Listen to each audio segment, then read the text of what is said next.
വേറെ പണിയൊന്നുമില്ല എന്നൊക്കെ ചിന്തിക്കുന്ന ആളുകളടുത്ത് ഞാൻ പറയുന്നത്, ഇപ്പൊ ഇതൊക്കെ ചെയ്തില്ലെങ്കിൽ എന്താ സംഭവിക്കാന്നുണ്ടെങ്കിൽ, ഇപ്പൊ നമ്മൾ പെട്ടെന്ന് ഒരാൾ വന്നിട്ട് നമ്മുടെ മൂക്കും നമ്മുടെ വായും കൂടെ അങ്ങോട്ട് പൊത്തിപ്പിടിച്ചാൽ നമുക്ക് ശ്വാസം മുട്ടത്തില്ലേ? ഒരു വഴിയില്ല, നമുക്ക് ശ്വാസം മുട്ടും, നമ്മൾ ക്രമേണ ചത്തുപോകും.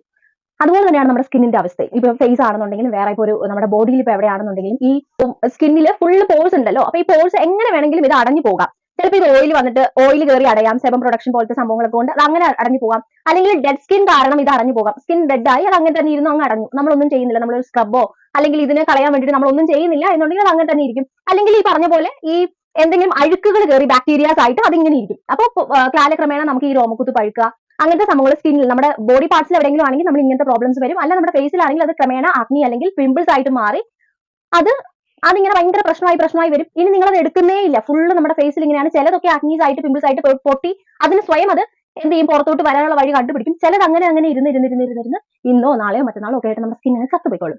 അതായത് ആ സെൽസ് അങ്ങ്